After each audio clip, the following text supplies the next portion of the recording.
Welcome to Less Than 12 Parsecs, the fastest Star Wars podcast in the galaxy. Now here's your host, Tim McMahon.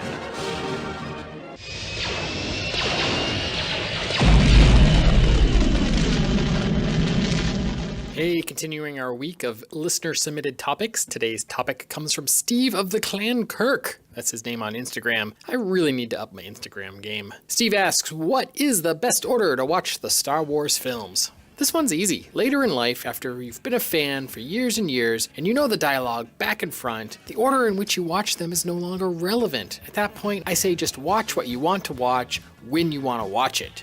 Viewing order doesn't matter, just go with your gut. To quote Obi-Wan, you must do what you feel is right, of course. However, if you're watching the films for the very first time, or introducing them to a friend for the first time, I say watching the Star Wars films is best when you watch them in the chronological order of which they were released. No, it's not the best, it's imperative! Why is this? Well, while I enjoy the idea behind the machete order, and I do think it is interesting to watch them in numerical order, the prequels do a bad job of explaining things. The biggest example of this is the Force. The Force is such a major element of the Star Wars films that, in my opinion, you really need an understanding of it to get the full picture of what the saga is really about.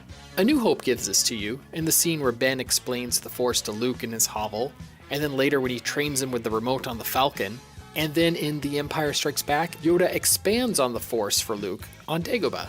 In these scenes, Luke is the surrogate for you, the viewer, who is also learning about the Force for the first time. But let's think about The Phantom Menace. Not once is the Force explained to a viewer through a naive character.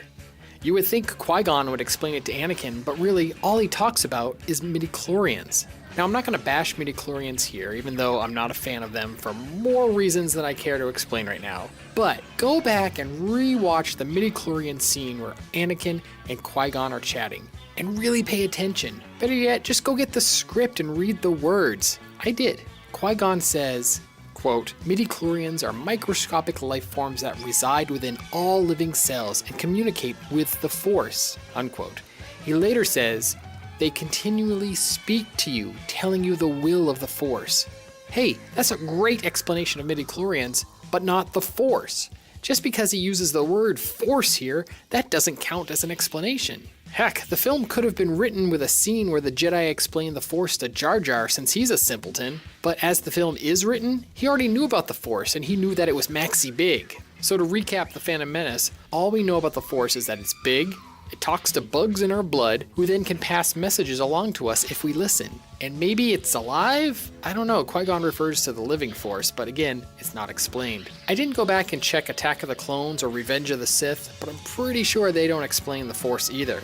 Heck, Revenge of the Sith doesn't even explain what the Sith want revenge for, but I won't go off on that tangent right now. So anyway, if you watch the films in chronological order, you get a sense of the universe these films take place in. And then you understand the rules that govern these characters and their actions. So after watching the original trilogy, by the time you get to the prequels, you don't need things explained to you.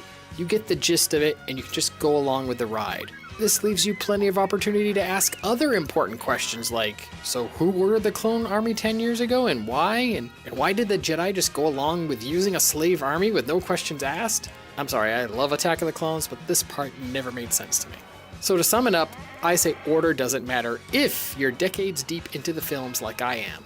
But I also say chronological order is very important, extremely important if you're brand new to the franchise. I know my answer to Steven's question is kind of a cop-out, so if pushed, if you're having a viewing marathon with friends, I say, yeah, go for it, stick to the release order. Why? Just because I'm a traditionalist that way, and for no other reason than that. So, what order do you watch the films in? I want to know. Email me at 12parsecs@gmail.com or connect with me on any of my social media accounts.